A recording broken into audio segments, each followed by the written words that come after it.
Good morning. Your first lesson this morning will be on sum and difference formulas related to solving trig equations and also verifying trig identities. So we have 3 related to sine, cosine, tangent. We won't do any for secant, cosecant, or cotangent, but you could derive those once you understand how these work.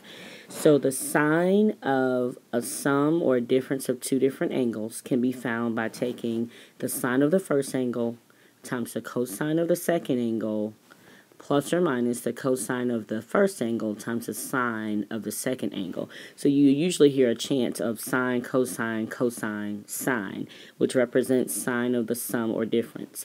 Notice the red operators. If I'm adding the angles and taking the sine of the function, then I'll be adding the sine and cosines of the individual functions. And if I'm subtracting in the original, then I will be subtracting in the multiplication and addition on the other side as well. For cosine, this is cosine first angle, cosine second angle, sine first angle, sine second angle. So you hear that chant for cosine, cosine, cosine, sine, sine.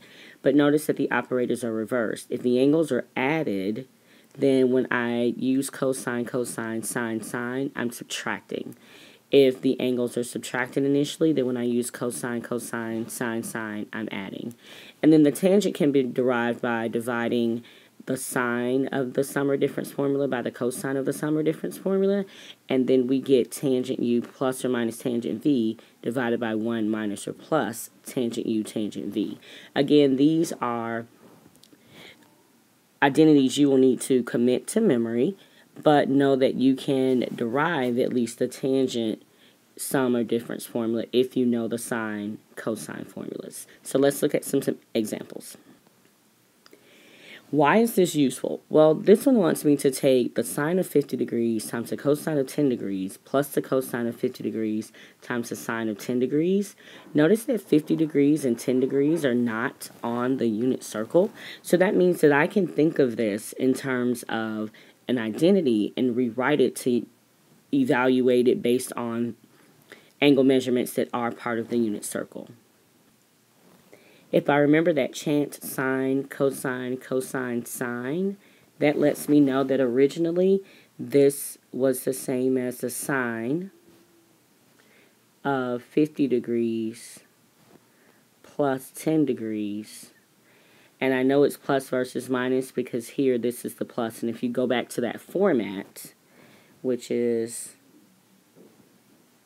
sine of u plus or minus v, this equals sine of u cosine v plus cosine u sine v. And so I'm making sure that I'm following those marks. Sorry, that should have been plus or minus. So what does this say to me? This says to me, well, this is the same as the sine of 60 degrees. And 60 degrees sits in the spot of radians at pi over 3. Pi over 3 has coordinates of 1/2 square root 3 over 2. And so my answer here is the square root of 3 over 2. And you can use your scientific or graphing calculators to verify that. Here's an example of how these formulas can be used in a different way. Suppose you were asked to find the cosine of 105 degrees. Well, 105 is not one of our special unit circle angles, so we could break this up into either a sum or a difference of special angles. When I look at this, I see that 105 is the same as 60 plus 45, so I can rewrite this as the cosine of 60 degrees plus 45 degrees. And then I can apply the cosine sum identity to this. So this would be the same as the cosine of 60 degrees times the cosine of 45 degrees minus the sine of 60 degrees times the sine of 45 degrees. And that's coming from the idea of cosine, cosine, sine, sine, and the SIGN sign changes. So now when I evaluate these, the cosine of 60 is 1/2. The cosine of 45 is root 2 over 2. the sine of 60 is square root 3 over 2, and the sine of 45 is square root 2 over 2. So now as I continue to evaluate, I have negative root 2 over 4 minus root 6 over 4. And so I can combine these as negative root 2 minus root 6 all over 4. In this next example, we're given the sine of an angle U is 12 over 13 and the location of that angle to be quadrant 1, and the cosine of a different angle V in the ratio of 4 to 5 that is found in quadrant 4, and we need to find the sine of the sum of these two angles. Now we don't know what the angle measurements are, and that's not especially important if we have some information about the ratios. Let's begin with understanding that the sine of U plus V I can obtain by taking the sine of U times the cosine of V plus the cosine of U times the sine of V. And if we compare that to what we have up here, I have sine U and I have cosine V. But I need cosine of U and sine of V in order to be able to use this formula. So let's draw these triangles out and see what makes sense here. If I'm in quadrant 1, then I'm making an angle theta that has its endpoint on the circle, and my right angle is here, and theta is here. So I'm told that sine is 12 over 13. We know that sine is opposite over hypotenuse. So the side measurement opposite theta is 12, and the hypotenuse is 13. And if you know your Pythagorean triples, then you know that this adjacent side has to be 5. So that lets me know that the cosine of U, which is adjacent over hypotenuse, is 5 over 13. Likewise, if I go to quadrant 4, then I have an angle theta that's located here. Cosine is adjacent over hypotenuse. So my adjacent is 4. My hypotenuse is 5. This will be a 3, 4, 5 triangle, but because I'm in the 4th quadrant, I have to make sure that that 3 maintains a negative sign to respect the value of the Sine sign in quadrant 4. So that lets me know that the sine of V, which is opposite over hypotenuse, is negative 3 over 5.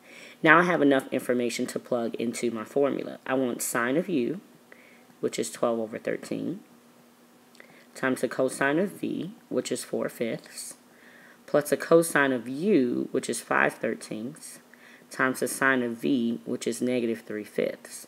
And so I have 48 over 65 minus 15 over 65.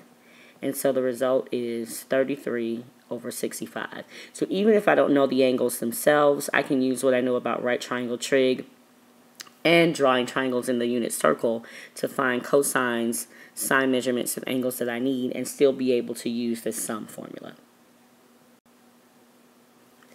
Okay, last example. This is a sine theta plus pi plus cosine theta minus pi over 2 equals 0, and we're going to use the sum and difference formula to verify this. Let's begin with the sine portion.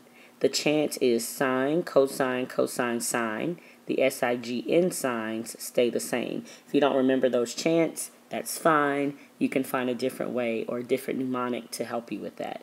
So just the sine portion is going to be sine theta, cosine pi,